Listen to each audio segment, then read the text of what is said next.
From the Heritage Foundation, I'm Tim Descher, and this is Heritage Explains. This will be a tremendous boon to our already very strongly guarded southern border, where, as we speak, a long, tall, and very powerful wall is being built.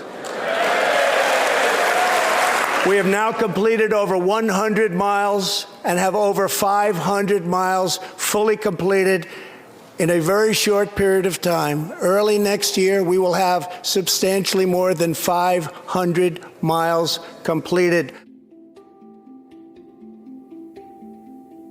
The battle continues at the southern border, both against those trying to come in illegally and against those here in America who are pushing back against the efforts taken by the Trump administration. Here's a recent example of the latest battle happening here in America. The Supreme Court hands President Trump a win on immigration, upholding the administration's Remain in Mexico policy. The announcement coming just 24 hours before the Ninth Circuit was set to upend the policy at entry ports in Arizona and California. And the legal battle hasn't been won just yet.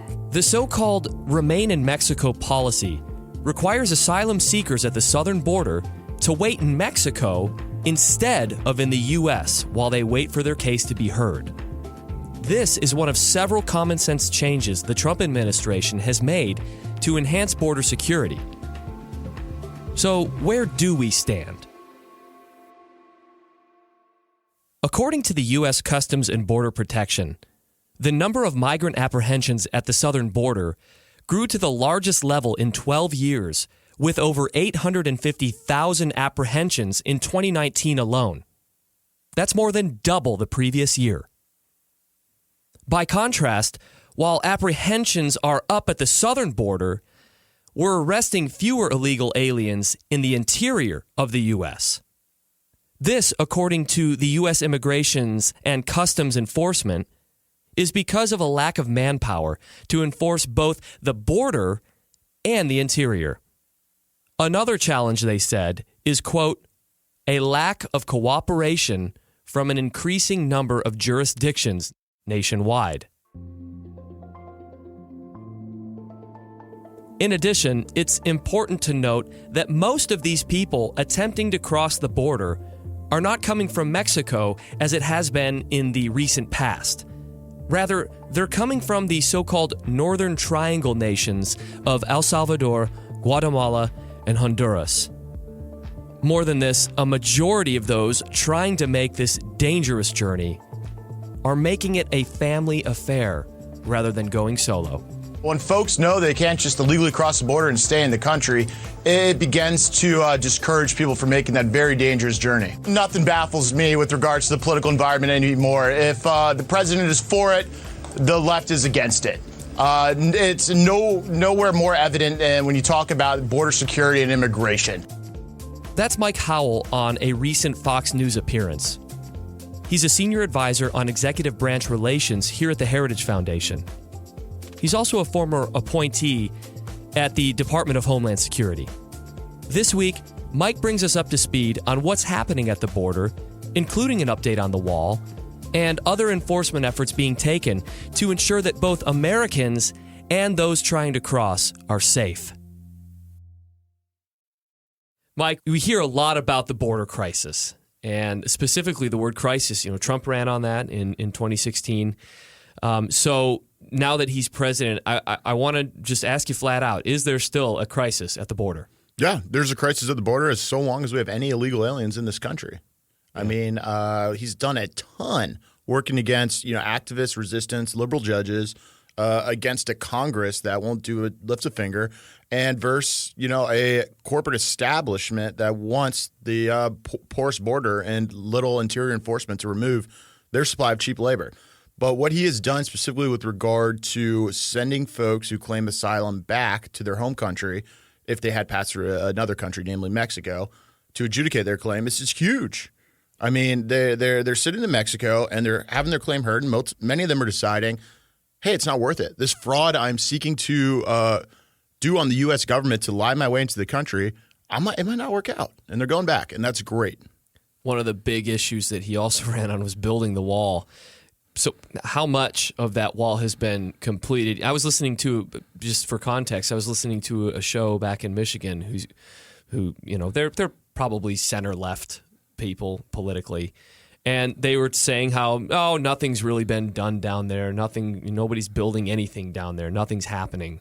Well, how would you respond to that? I tell them to go check it out. It's pretty hard to miss.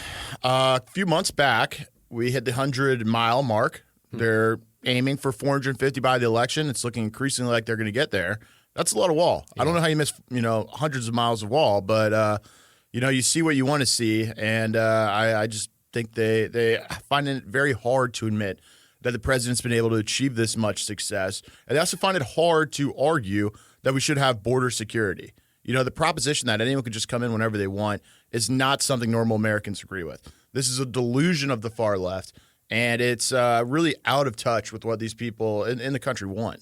Yeah, and not to mention all the parts of the wall that are being rebuilt, not just new wall that's going up. Right. Your angry libs will say, hey, that doesn't count as new wall because, there is a pack of matches there before and you just build a, 30-foot wall there. That's not new. But let's be honest. What makes new wall is when you actually have a functional wall. Right. So when something goes up that stops people from getting in, that's new wall. And let's let the critics and the people wringing their hands over this argue over what's new and what's not new. And we're going to focus on actually getting a wall up and keeping illegal aliens out of this country. Now, you've worked in the Department of Homeland Security, so you're aware firsthand of how things operate there. Do you have a sense for whether or not there is agreement within the Department of Homeland Security with how the president wants to proceed with border security? Right. Great question. So it's a 300,000 person department, third biggest in the federal government. So certainly there's a lot of disagreement there. We've seen a little bit of, musical chairs with the leadership. I think right now he's got a pretty good leadership team in that's executing the president's agenda. Certainly Mark Morgan, who's the head of the Border Patrol, is an American hero. And Ken Cuccinelli, who is absolutely, there's not an inch of separation between him and the president on their views of immigration, are, really driving the agenda. Chad Wolf, the acting secretary, has brought in a great team. I expect there's going to be, more and more changes. And that's not just in the Department of Homeland Security, but that's going to be across agencies and departments federal-wide. The president is sick and tired and recognizes that he may not have had, truly loyal American patriots in these departments. And I think that's something that the new team at PPO, which is the office that staffs the administration's political appointees, is taking an eye to. And there's no room for disagreement. Get out of the administration if you don't like the president's agenda. Get out and don't come back. It's funny. One of the things that the president still to this day says, we want a big, beautiful wall with a big, beautiful door. Mm-hmm. And I think that it's just never really covered. It just says, he wants a wall and he doesn't want anybody to come in. But they forget to talk about the big, beautiful door. So I'm curious, do you have a sense for how that door is being developed? Yeah, certainly. So we let in about a little over 1 million folks a year through the legal, quote-unquote, door. There's a lot of things the Trump administration has done to better select the people who come through that door. After all, Americans should select the people who come in this country. There should be a set of requirements. It should be focused to what we need. Of course, there's always going to be asylum and refugee type categories. But, by and large, the vast chunk of legal immigrants we should decide on. And Trump's taking steps to actually reassert the American vision in making that decision, one of which is the biggest one is this public charge rule. Basically, it's a proposition that if you're an immigrant applying to come in this country, you can't just come in and take all the social services you want. You got to pay your way. And it's not asking you to be a millionaire. I mean, you have your crazy wackos saying, it's only going to lend in millionaires and just, crazy business tycoons. And it's going to be like the monopoly man only coming in. That's just fake news. What it's asking is that you have a little bit of respect for this country in that you make a plan. Here's what my plan is when I get to the country. Here's where I'm going to work. Here's someone who can vouch for me in case I go on the public dole. I mean, if we can't ask for that, what kind of country are we? It is of the utmost importance to all of us here at the Daily Signal to ensure you are receiving the best information about how you and your loved ones can stay healthy during the coronavirus pandemic. Here is an important message from Dr. Anthony Fauci, the director of the National Institute of Allergy and Infectious Diseases, on what to do if you think you might have COVID-19. People who are sick should stay home. You don't go to an emergency room, you don't go to a clinic, you get on the phone and you ask for advice and instructions from your physician. Then you use those instructions to determine what you're going to do. But the first reflex should not be, I feel sick, I'm going to go to an emergency room. I feel sick, I'm going to just go to a doctor's office. We need to physically separate. Ultimately, you may need, obviously, to see a physician or to go to a hospital. The first reflex should be to make a call to your physician. Mike, a devastating story has developed over the last day. We saw that a pregnant teenage girl from Guatemala was trying to climb over the wall, and she fell 18 feet, and it killed her and it killed the unborn baby, obviously.